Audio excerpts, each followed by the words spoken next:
ข้าวนี่เนาะเห็ดข้าวอินแล้วก็เขาเตรียมเครื่องก็เขาจะไปเนาะไปต่อเนาะไปเดินทางต่อเข้าป่าจะหอบต่อเด้อ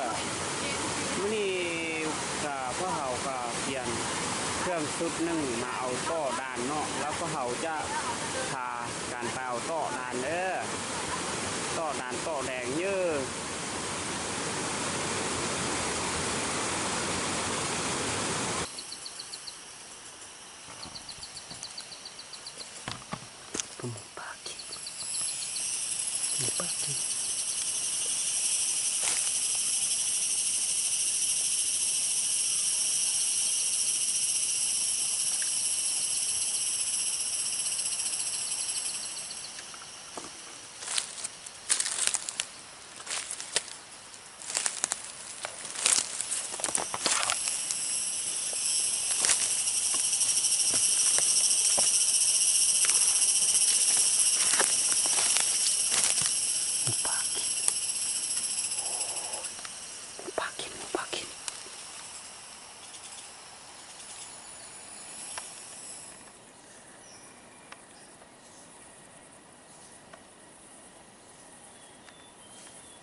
เนี่ยมาไตดิ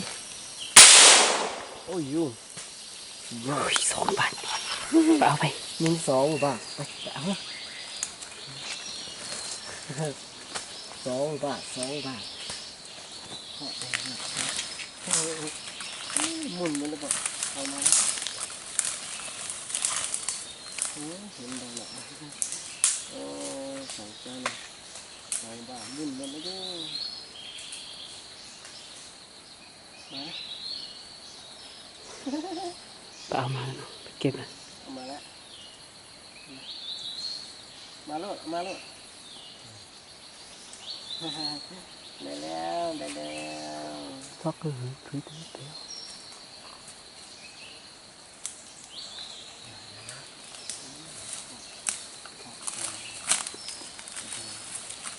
ดู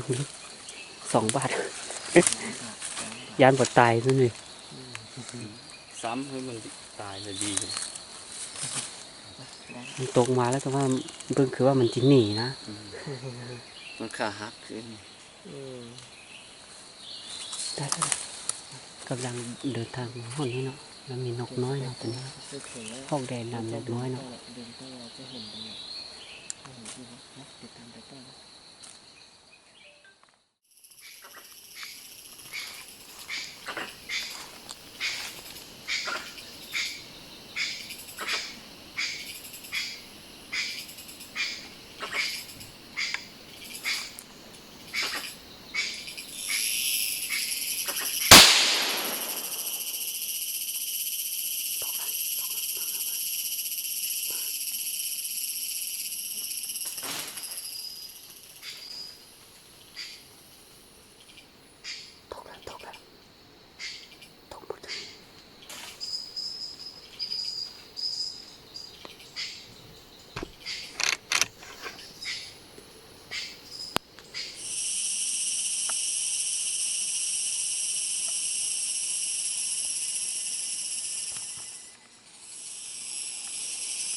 กันได้เนาะยิงตัวกันได้เด้อยิงตัวกันได้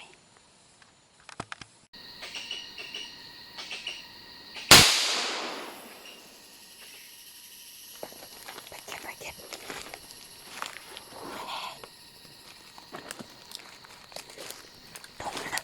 ตกแล้ว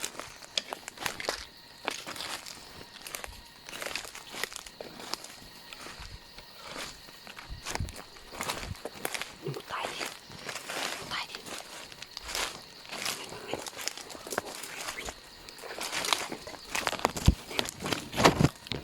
บ้า6 โมง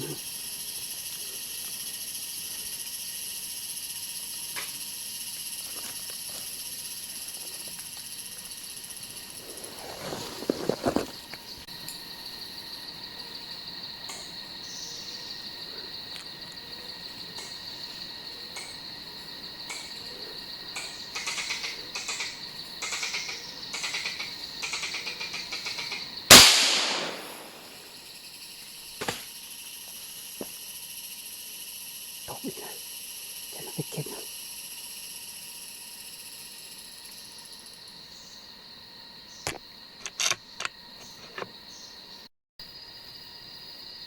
พอไปเก็บตัวเมื่อกี้เนี่ยไปเอาตัวเมื่อกี้เนี่ย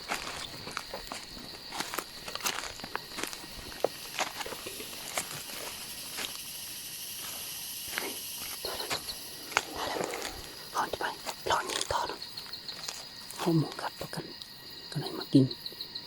กันมากินหมูใหม่เนาะกินหมูใหม่นี่กินประมาณนี้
สารบาหมดตกมา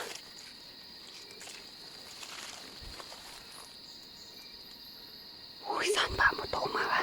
ข้างถึง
สี่เทือมมาตกแล้วมาข้างถึงนะ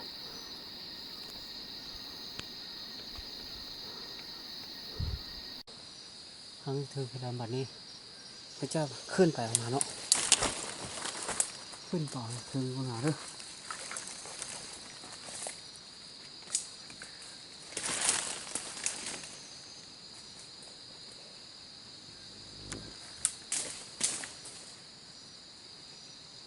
เป็นหญ้าเนาะ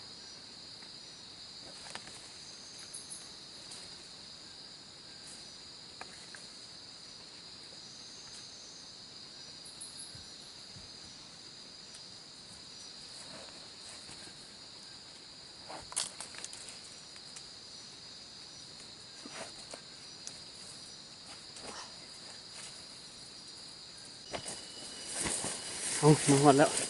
ตัวนี้นี่เดี๋ยวตัวนี้โอ้ยมาค้างถึงคุณโอ้ยหยาได้หยาบาง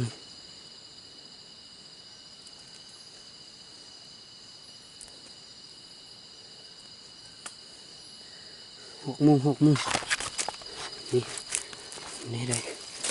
นี่1 ตัว 2 ตัว 3 ตัว 4 ตัวเอาเมื่อแล้วเนาะข้ามแล้วตอนนี้มื้ออื่นจะพาการไปรอยังก็เหาะเติมเนาะวันนี้ก็เอาสามนี้พอเนาะ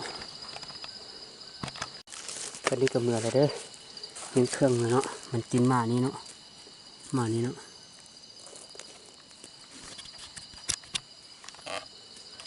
กินหมานี่เนาะโอ้มีลายแต่ว่ายิงบ่ถึกเนาะยิงถึกบุรีโอ้มีลายเนาะกระหอกมีลายหน้ากระไนก็มีลายเหนื่อยโอ้คำกระไนมากินตอนนี้เนาะมานี่เนาะลายได้ลายว่านี่ ป่านี่ยิงปืนป้าแท้ขนาดลูกเสียได้2หรือว่ายิงได้ยิงแล้วอันนี้อันนี้อันนี้ยิงเลยนะ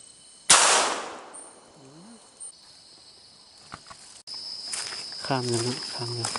เขากำลังมือแต่ว่าเขากลางกันทางไปเนาะมีสักกลางคืนบ่เนาะเพราะว่ามีสักกลางคืนก็จึงได้ยิงเนาะยิงให้เราเบิ่งเนาะ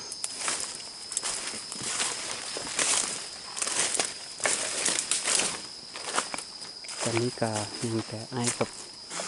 ค่อยเนี่ยเนาะน้องใส่นิ้วเสียไปก้อนแล้วเนาะเราเมื่อก้อนแล้วเนาะ